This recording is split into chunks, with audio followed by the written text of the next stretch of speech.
V galeriji Parterre se predstavlja nemška umetnica Agnes Meyer-Brandis, ki deluje na presečišču med znanostjo in umetnostjo, prvenstveno pa se ukvarja z mejami med realnostjo in fikcijo. Prikazuje svoj projekt Dvorana slavnih o Mesečevih goseh, ki je začel nastajati leta 2008 z raziskovanjem mikrogravitacije in pa gravitacijskih anomalij v Flagstaffu v Arizoni, kjer je potekalo urjenje astronavtov za misijo na Luno Apollo 11 in pa na paraboličnih poletih nemškega vesoljskega centra. Vsebinsko pa projekt izhaja iz knjige The Man in the Moon angleškega zgodovinarja, škofa in pisca Francisa Godwina. Gre za eno izmed prvih znanstveno-fantastičnih literarnih del, v katerem protagonist poleti na Luno z vprego iz 25 Mesečevih gosi.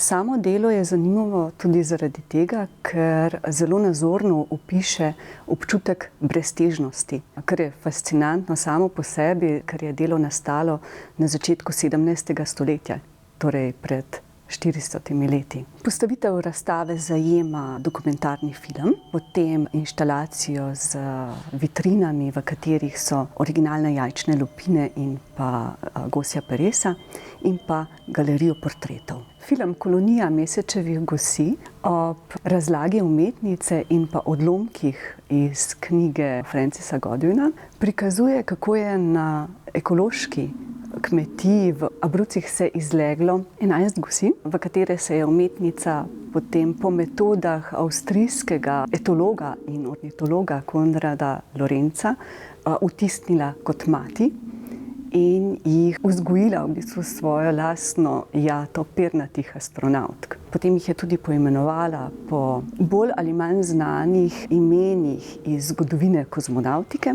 in v 9-mesečnem treningu jih podvrgla različnim metodam, ki so značilne tudi za treninge astronavtov. Prvi izmed gosi, ki se je izvalil, je bil Neil Armstrong, prvi človek, ki je stopil na Luno. Sledi mu Gonzales, to je lik iz že omenjene knjige Francisa Godwina. Valentina, to je Valentina Tereskova, prva ženska, ki je poletela v vesolje. Fride, študentka astronomije, lik iz znanstveno-fantastičnega nemškega filma Ženska na Luni iz leta 1929. Potem je Buzz Aldrin, astronavt, ki je bil tudi na misiji Apollo 11. Jurij Gagarin, prvi človek, ki je poletel v vesolje. Kaguja, lik iz japonske legende iz 10. stoletja. Gre za japonsko princeso, Mesečevo boginjo. Irina, ki je bila Valentinina rezerva. Sledi Hermann Konstantin, ki v imenu združuje dva pionirja in raketna inženirja, Hermana Potočnika Nordunga in pa Konstantina Tsiolkovskega. Rakeš je bil prvi Indijec v vesolju in še zadnja izmed 11 gosi je Svetlana, ki se nanaša na Svetlano Savicko, prvo žensko, ki je izvedla vesoljski sprehod. Pri sami postavitvi bi izpostavila še vhod v razstavo, ki se na eni strani referira na samo arhitekturo Cukrarne, na drugi strani pa umetnica z njim na humoren in hkrati simboličen način pokaže, da vstopamo v svet, v katerem je ločnica med znanstvenimi dognanji in med zgodovinskimi dogodki ter med kraljestvom domišljije zelo zamegljena.